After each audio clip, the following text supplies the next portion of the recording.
नमस्कार दोस्तों, मेरा नाम है करम योगी दिवाकर बोथरा। मैं आप सबका स्वागत करता हूं अपनी series answer writing in 7 minutes. आज जैसे आप देख सकते हैं, आज है सोशियोलॉजी डे। क्वेश्चन है 2022 का paper 1। What are the shortfall of positivist philosophy? जो वर्ड है उसके ऊपर गौर कीजिएगा प्लीज।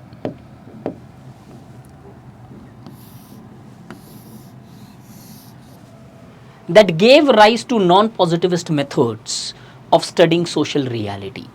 ऐसी क्या चीजें जो स्पिरिट थी पॉजिटिविज्म की या फिलॉसफी थी, थियरी की बात कर रहे हैं, जो पॉजिटिविज्म में थी, क्या ऐसी प्रॉब्लम्स थी, क्या ऐसी कमियां थी पॉजिटिविज्म की आइडियोलॉजी में जिसके कारण वर्ष नॉन पॉजिटिविस्ट जैसी अप्रोच राइज करती है या नॉन पॉजिटिविस्ट मेथडोलॉजीज आती है सोशलॉजी की थियरीज में। A very very very important question जहां पे सॉलिड कैच है। The question looks simple but the question has a trap.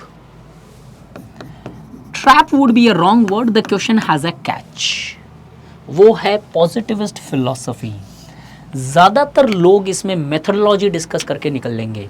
मतलब most of the people, the mistakes which they would make is scientific method के ऊपर analysis हो जाएगी और यहाँ पे पॉजिटिविस्ट मेथडोलॉजी की वीकनेस आपने बता दी, फिलॉसफी की नहीं बताई, and the examiner would not hesitate to give you 0 out of 10 और for that matter 0 out of 20। कुछ नहीं मिलेगा, लिटरली कुछ नहीं मिलेगा। मिल गया तो एक खैरात के समझ में 1 या 2 मार्क मिल जाएंगे 20 में से, by chance if the examiner is on a linear side. अब ऐसे कैच क्वेश्चन में अगर आप क्वेश्चन को अगर एक पेशेंस से नहीं पढ़ते हो, things are almost impossible to get to दो 300 मार्क्स। 300 मार्क्स के लिए आप लोग सब मेहनत कर रहे हो, आप लोग सब फोकस करते हो कंटेंट के ऊपर, आंसर राइटिंग के ऊपर, लेकिन आप में से दिल पे हाथ रख के 2 मिनट ये सोचो कितने लोग फोकस करते हो कि क्वेश्चन की डिमांड समझ लें। 300 प्लस तक पहुंचने के लिए कंटेंट और आंसर राइटिंग नहीं, इसके साथ साथ आपको क्वेश्चन को सही प्रकार से समझना, इसकी डिमांड को आइडेंटिफाई करना इंपॉर्टेंट है। And for this I am here to make you understand the importance of actually understanding the demand of question, and I hope these sessions are helping you out to at least build that demand। अब इसको just आपको catch बताने के लिए, positivism का अगर आप ideology उठाते हो, पॉजिटिविज्म का अगर आप थियरी उठाते हो, तो ये एक फिलॉसफी भी मानी गई है और एक मेथडोलॉजी भी मानी गई है। पॉजिटिविस्ट मेथडोलॉजी माना जाता है जहां पे वो बोलता है साइंटिफिक मेथड यूज करना चाहिए। आंसर के अंदर हमें इस पार्ट को डिस्कस नहीं करना है, ज्यादा से ज्यादा इंट्रोडक्शन में ये वाला पार्ट मेंशन कर देना है, बस that's it. Positivism as a philosophy मतलब स्पिरिट, मतलब इसकी थियरी। अब पॉजिटिविज्म क्या थियरी है, इसके अजम्पशंस क्या है वो देखने हैं, और उन अजम्पशंस में वीकनेस क्या थी जिसके कारण नॉन पॉजिटिविज्म आए। आपका आंसर सॉर्टेड आउट। अब इस मेथडोलॉजी को सिर्फ इंट्रोडक्शन के अंदर 1 लाइन के अंदर मेंशन करोगे, not more than that positivism in sociology largely is a classical approach which is both a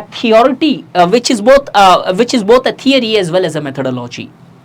Positivism as a philosophy refers to where it understands reality on the basis of following। वो characteristics लिखो, उसके essence लिखो। वो essence क्या है? Before getting into non-positivism क्यों आया, weakness क्या आया? Positivism की philosophy is based upon the following tenets। First, individual is deterministic। individual behavior is always determined on the basis of collective social reality। Society determine करती है individual क्या action लेगा। क्योंकि इंडिविजुअल सोसाइटी के हिसाब से चल रहा है तो रियलिटी फिक्स्ड होगी। हर इंडिविजुअल सेम तरीके से एक्ट करेगा उस पर्टिकुलर सोसाइटी के अंदर, क्योंकि वो कलेक्टिव वैल्यूज के अकॉर्डिंगली अपनी इंडिविजुअल वैल्यू डिटरमाइन करता है।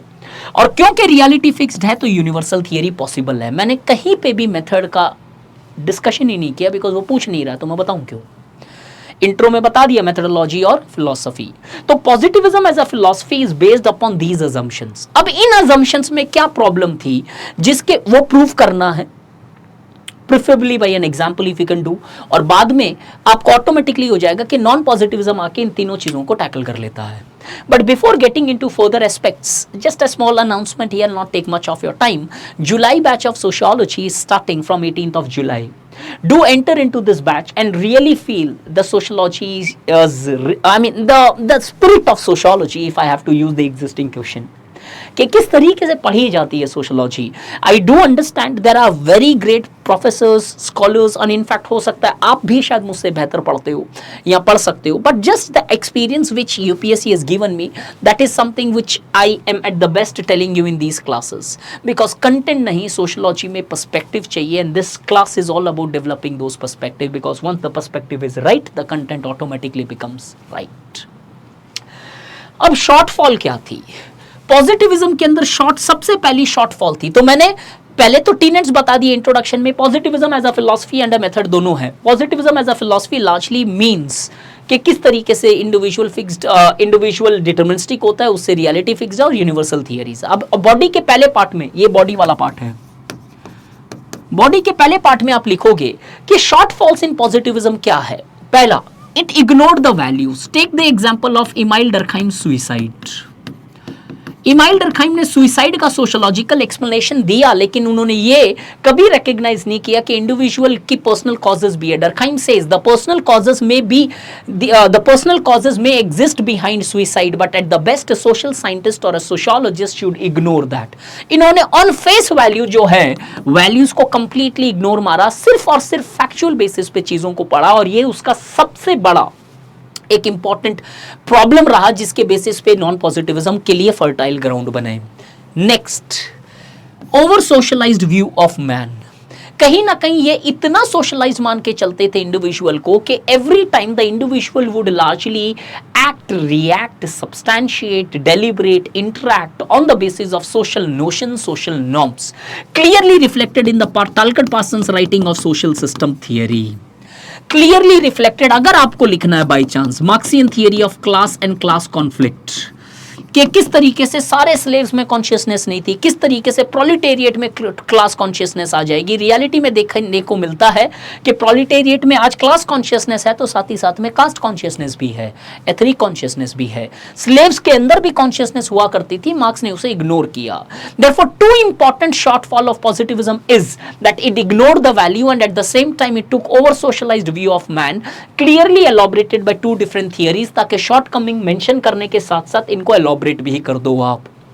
Because of these above shortcomings, we see that the non-positivism largely became it created a fertile ground for alternative approaches, which is reflected in the writings of non-positivism, where on one hand Max Weber advocated dynamic reality, criticizing the universal theories, and on the other hand Fino and Ethno advocated that individual is reflexive, which further enhanced the understanding of social reality. तो question पूछ के आ रहा था आपसे, positivist philosophy के shortfall which gave rise to non positivism.